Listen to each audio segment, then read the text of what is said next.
Assalamualaikum warahmatullahi wabarakatuh. Selamat pagi Sobat Belajar di rumah. Bertemu kembali dalam kegiatan belajar kita untuk hari ini. Hari ini kita masih belajar yaitu pada tema 4, sehat itu penting. Subtema 3, cara memelihara kesehatan organ peredaran darah pada manusia. Pembelajaran kedua dengan muatan PPKN KD 3.2 dan 4.2 serta muatan IPS KD 3.2 dan 4.2. Tentunya masih bersama Anisya Kusmiadi. Baiklah anak-anak, kita awali kegiatan untuk belajar kita pada hari ini dengan membaca basmalah bersama-sama. Bismillahirrahmanirrahim. Semoga kegiatan belajar pada hari ini dapat memberikan pemahaman bagi kalian terkait materi pada hari ini. Kita awali kegiatan belajar untuk hari ini. Kegiatan membersihkan lingkungan merupakan salah satu cara menjaga kesehatan.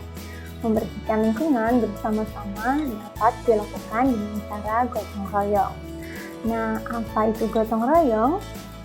Lalu, apa saja manfaat gotong royong? Ayo kita cari tahu.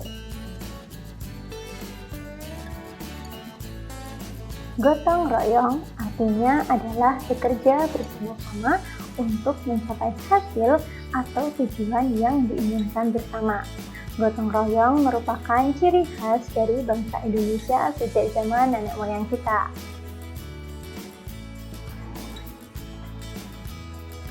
Gotong royong memiliki unsur-unsur antara lain kegiatan dilakukan dengan bekerja sama satu sama lain.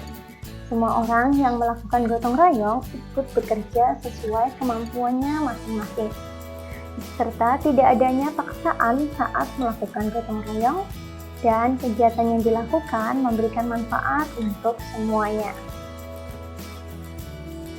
Lalu, manfaat gotong royong yaitu 1. Membuat pekerjaan menjadi lebih ringan dan cepat selesai. 2. Memperkuat rasa persatuan dan kesatuan. 3. Menciptakan hubungan yang harmonis. 4. Memupuk solidaritas dan semangat kebersamaan. Serta yang kelima adalah menumbuhkan sikap tolong-menolong dan kekeluargaan. Gotong royong harus dipertahankan karena gotong royong telah menjadi tradisi masyarakat di Indonesia. Apalagi kita sudah tahu bahwa gotong royong ini ternyata memiliki manfaat yang sangat besar dalam kehidupan sehari-hari kita. Mengikuti gotong royong menjadi tanggung jawab kita sebagai warga masyarakat. Contoh tanggung jawab lain sebagai warga masyarakat antara lain adalah menjaga rasa persatuan dan kesatuan di masyarakat, menjaga keamanan dan ketertiban umum, menjaga dan merawat fasilitas umum, menjaga kebersihan lingkungan, serta mengikuti musyawarah warga. Setiap manusia memiliki hak, kewajiban, dan tanggung jawabnya masing-masing sebagai warga masyarakat. Masih ingatkah kalian dengan hak, kewajiban, dan tanggung jawab? Mari kita mengingat kembali. Hak, kewajiban, dan tanggung jawab.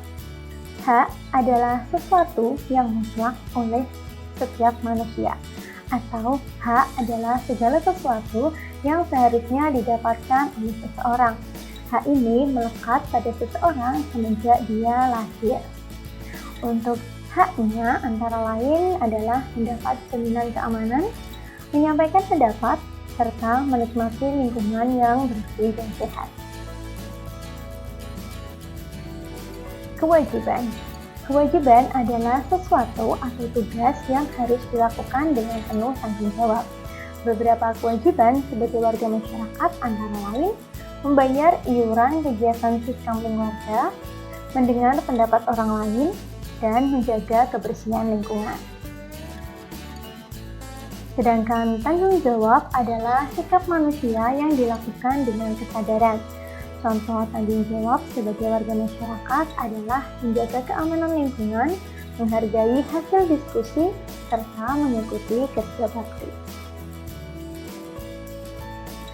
Setiap warga masyarakat mempunyai tanggung jawab yang harus dilakukan.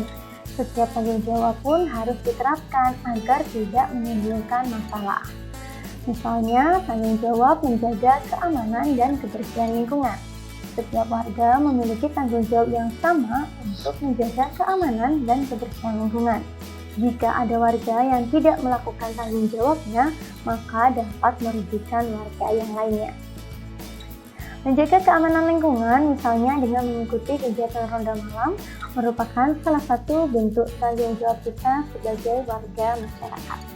Dalam lingkungan masyarakat, hak, kewajiban, dan tanggung jawab ini tentunya tidak terlepas dari apa yang namanya interaksi sosial. Karena kita sebagai makhluk sosial, pasti kita membutuhkan manusia yang lainnya dalam hidup bermasyarakat. Oleh karena itu, pentingnya bagi kita untuk melakukan sebuah interaksi sosial.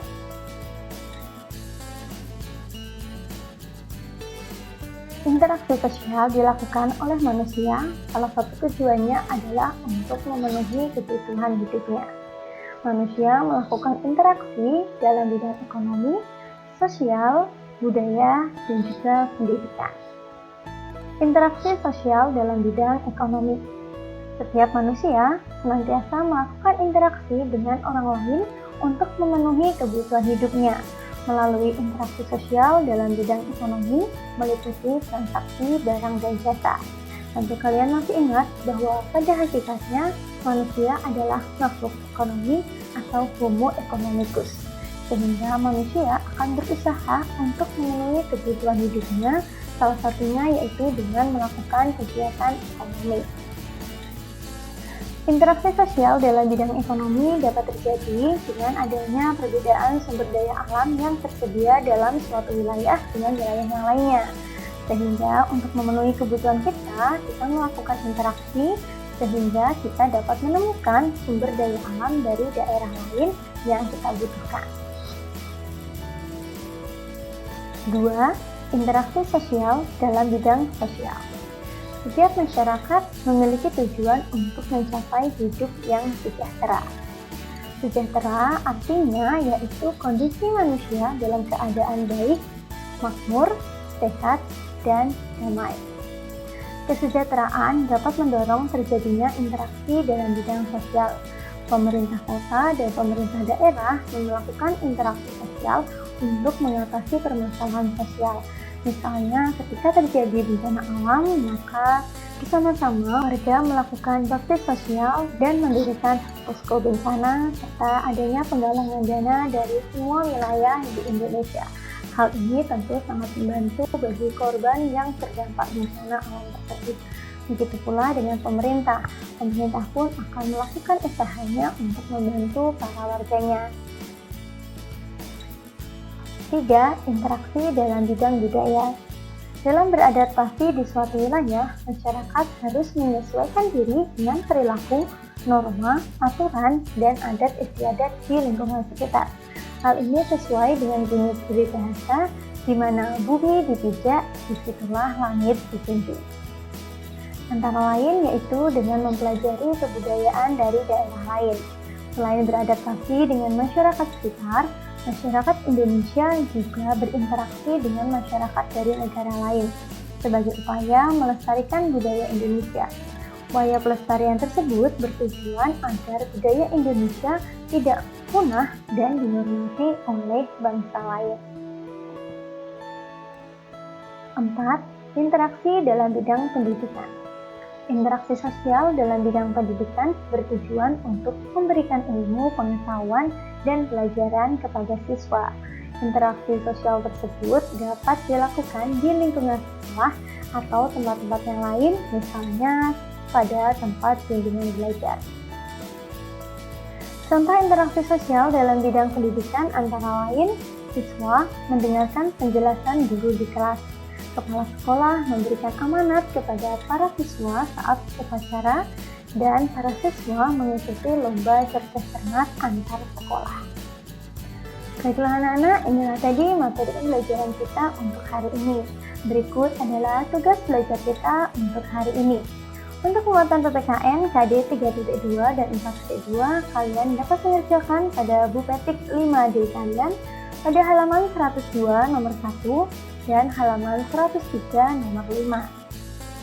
Serta untuk muatan IPS KD 3.2 dan 4.2 ada pada halaman 107 nomor 3, halaman 107 nomor 4, serta halaman 108 nomor 5. Kita akhiri pembelajaran kita pada hari ini dengan membaca hamdalah bersama-sama. Alhamdulillahirabbil alamin. Semoga dengan bertambahnya ilmu kita, maka bertambah pula manfaat kita bagi orang di sekitar kita. Baiklah anak-anak, tetap semangat belajar meskipun kalian di rumah. Dan tak lupa selalu jaga kesehatan kalian. Dimanapun kalian berada, selalu gunakan masker, mencuci tangan dengan sabun, serta menjaga jarak aman. Berjumpa kembali dalam pembelajaran kita esok hari. Terima kasih. Wassalamualaikum warahmatullahi wabarakatuh.